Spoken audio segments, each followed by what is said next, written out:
इसलिए सबसे पहले मैं आपको उसका मतलब समझा देता हूं। हमने नमो तस्य भगवतो अरहतो सम्मा सम्बुद्धस्य कहा। इसको भगवान बुद्ध को नमन करना कहते हैं। हमने भगवान को नमन करा। अब भगवान बुद्ध कौन है? भगवान बुद्ध कोई साधारण आदमी नहीं है। साधारण आदमी कौन होता है? साधारण आदमी वो होता है जिसका अपने ऊपर कोई नियंत्रण नहीं है। होता है ना, हम सभी लोग हैं। हम सभी कैसे लोग हैं? साधारण लोग हैं या महान लोग हैं? साधारण लोग हैं। तो साधारण लोग क्यों हैं? क्योंकि हमारा अपने ऊपर ही कोई नियंत्रण नहीं है। हमने खाना खाना शुरू किया और खाना हमें स्वादिष्ट लगा, तो क्या करते हैं? फिर और खाते हैं और खाते हैं। नियंत्रण नहीं है। खाना बहुत अच्छा है। अच्छा कैसे है? सेहत के लिए अच्छा है, लेकिन आपको पसंद नहीं है तो आपने खाना छोड़ दिया। तो क्या हुआ? नुकसान हुआ ना। तो इसका मतलब हमारा अपने ऊपर नियंत्रण नहीं है। जो हमें करना चाहिए हम वो नहीं करते हैं, और जो हमें नहीं करना चाहिए वो लगातार हम किए जा रहे हैं, है ना। तो ऐसे ही ये जो भगवान बुद्ध हैं, इन्होंने अपने ऊपर जीत हासिल की, अपने आप को जीता। इस संसार में सभी लोग दूसरों को जीतने में लगे हुए हैं। तो इस प्रकार से जो है दूसरों को जीतने की बात तो इस दुनिया में सभी करते हैं, लेकिन वे भूल जाते हैं कि मैं दूसरों को जीतने की बात कर रहा हूं। क्या मैंने अपने आप को जीता है? किसी ने जीता है अपने आप को? नहीं जीता। हमारा अपने ऊपर तो नियंत्रण है नहीं, लेकिन हम दूसरे को जो है कब्जा करना चाहते हैं, दूसरे को गुलाम बनाना चाहते हैं। दूसरे चाहते हैं कि वो हमारी हर बात माने। हम अपने से कभी नहीं चाहते कि मैं अपनी जो है सारी बातें मानूं।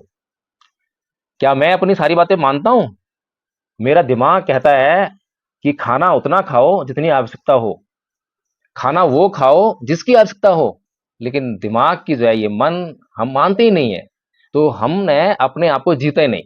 लेकिन हमारे सामने जो है जो तस्वीर है वो बहुत महान व्यक्ति की है।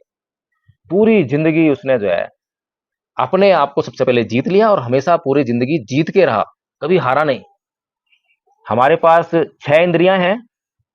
इंद्रियां समझते हैं? जानते हैं इंद्रियां कैसी होती हैं? नहीं जानते? पहली बार सुन रहे हैं। नाक एक इंद्री है या नहीं है? क्या काम करती है नाक? नाक सूंघने का काम करती है ना। और जीभ एक इंद्री है, क्या काम करती है? ये स्वाद देती है। कान एक इंद्री है, क्या काम करती है? सुनने का काम करती है। आंख एक इंद्री है, क्या काम करती है? देखने का काम करती है। त्वचा एक इंद्री है, छूकर मालूम पड़ता है ठंडा है गर्म है ना। मन एक इंद्री है जिससे हम सब कुछ जो है चलाते हैं, सब कुछ काम उसी से करते हैं। तो इस तरह से जो है हमारे पास ये जो इंद्रियां हैं इनके अपने अपने विषय हैं। जैसे कि हमने कौन सा विषय लिया था अभी? जीव का। तो जीव एक इंद्री है, इसका विषय क्या है? स्वाद। यानी कि इस जीव पर जैसे ही भोजन आता है वैसे ये बताती है कि ये भोजन अच्छा है या बुरा है ना। हमेशा ऐसा होता है ना। कभी ऐसा नहीं हुआ होगा कि जीव पर कोई चीज आई और हमने उसका स्वाद पता ना लगाओ, लगता है। तो अच्छा लगने पे क्या करते हैं हम? जब हमें कोई भोजन अच्छा लगता है तो क्या करते हैं? जहां हमें आवश्यकता है 2 रोटी खाने की, वहां पर हम क्या करते हैं? 3 रोटी खा लिए, 4 खा लिए, कई बार तो बहुत ज्यादा खा लेते हैं ना। किस लिए खा लेते हैं? क्योंकि हमारा नियंत्रण नहीं है। जीभ का संबंध टेस्ट से है, और टेस्ट कब आता है? जब उसके ऊपर भोज्य पदार्थ आता है, भोजन आता है। और भोजन का संबंध किससे है? भोजन का संबंध है हमारी भूख से, है ना, पेट से। लेकिन क्या हम भूख के लिए खाते हैं क्या? नहीं खाते। किसके लिए खाते हैं? जीव के लिए खाते हैं। ऐसा ही है कि नहीं है? लेकिन ये जो महान शख्सियत बैठी है आपके सामने, इसने पूरी जिंदगी कभी भी जीव के लिए नहीं खाया। भोजन का मतलब जीव जीव से है ही नहीं। सच्चाई है ये, सबसे बड़ी सच्चाई है कि नहीं है? ये मैं जो बोल रहा हूं झूठ तो नहीं बोल रहा। ये बातें आपको कोई भी संत महात्मा आके यहाँ पे बताएगा नहीं। आप किसी मंदिर में चले जाओ, मस्जिद में चले जाओ, वहां पे कीर्तन होंगे, आरतियां होंगी, तरह तरह के पूजा पाठ होंगे, लेकिन ये बातें आपको कोई नहीं बताएगा जो कि काम की बातें हैं, सबसे काम की बातें। हमारे बच्चे आजकल हम जानते हैं फास्ट फूड खाते हैं, मैगी, चाउमीन। शायद यहाँ पर जो है क्योंकि ग्रामीण एरिया है शायद कम हो, लेकिन शहरों में तो बहुत बुरा हाल है। तो इसलिए ये जो महान शख्सियत है इसने पूरी जिंदगी भोजन को केवल पेट से संबंधित रखा। पेट के लिए जरूरी था उतना खाया, पेट के जरूरी था वो खाया, जो पेट के लिए जरूरी नहीं है नहीं खाया। भूख। इसी प्रकार से आंख एक इंद्री है। आंख का संबंध किससे है? दृश्य से। ये जो आप सब देख रहे हैं, है ना। तो आंख को जो अच्छा लगता है अच्छा लगने पर क्या होता है, हम और देखते हैं और देखते, कई बार देखते रह जाते हैं, है ना। तो जिसने ये पहाड़ वगैरह नहीं देखा, हम लोग यहाँ से बाहर से आए हैं तो मैं चल रहा है, हम देखते रहेंगे, घंटों ये लगा देंगे देखने में, कोई मतलब नहीं है, जितना मर्जी देख लो तो ऐसे रहेंगे, है ना। लेकिन ये हमें क्या हो रहा है, राग हो रहा है। राग होने पर हमें चीजें और चाहिए, तृष्णा बन जाती है। तो तृष्णा नुकसान करती है। अब मैं यहाँ 1 घंटा दिखता रहूं, 8 घंटा दिखता रहूं, उससे कुछ मिलने वाला है, लेकिन नुकसान हो जाएगा।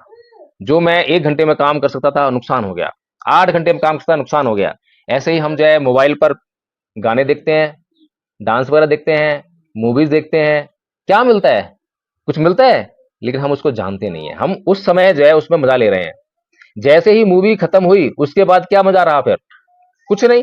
उसी टाइम तक मजा आ रहा था, उसके बाद कोई मजा नहीं है। इस क्षण में जो घटना घट रही है, अगले क्षण में उस घटना का कुछ भी शेष नहीं रह जाएगा। अगर शेष रह जाएगा तो आपके मन पर जो प्रतिबिंब बने हैं वो शेष रह जाएंगे। और वो किसने बनाए हैं, वो हमने बनाए हैं, हमने संस्कार डाले हैं मन पर। तो ये जो चीजें हैं बहुत घातक हैं। तो भगवान बुद्ध ऐसी महान शख्सियत है जिन्होंने पूरी जिंदगी केवल वो देखा जो देखना चाहिए, उतना देखा जितना देखना चाहिए। जो देखना नहीं चाहिए कभी देखा नहीं। आंखें देख रहे हो कैसी हैं, आंखें कैसी हैं, बंद है ना। हमारी आंखें बंद हो सकती हैं ऐसी, नहीं हो सकती। करके देखो जरा, नहीं होंगी। आप 1 मिनट आंखें बंद कर सकते हो, विचलन पता हो जाएगा, तिलमिलाहट हो जाएगी। लेकिन ये शख्स इतना महान कि पूरी जिंदगी आंखें उतनी खोली जितनी जरूरत है।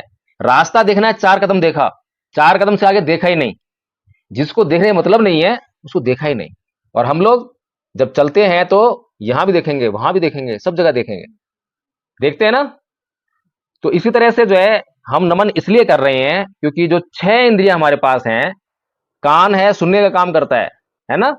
हम लोग जो है बहुत अच्छा म्यूजिक चल रहा है तो सुने जा रहे हैं, सुने जा रहे हैं, सुबह से शाम हो गई है, लेकिन भगवान बुद्ध ने कभी भी अनावश्यक सुना नहीं।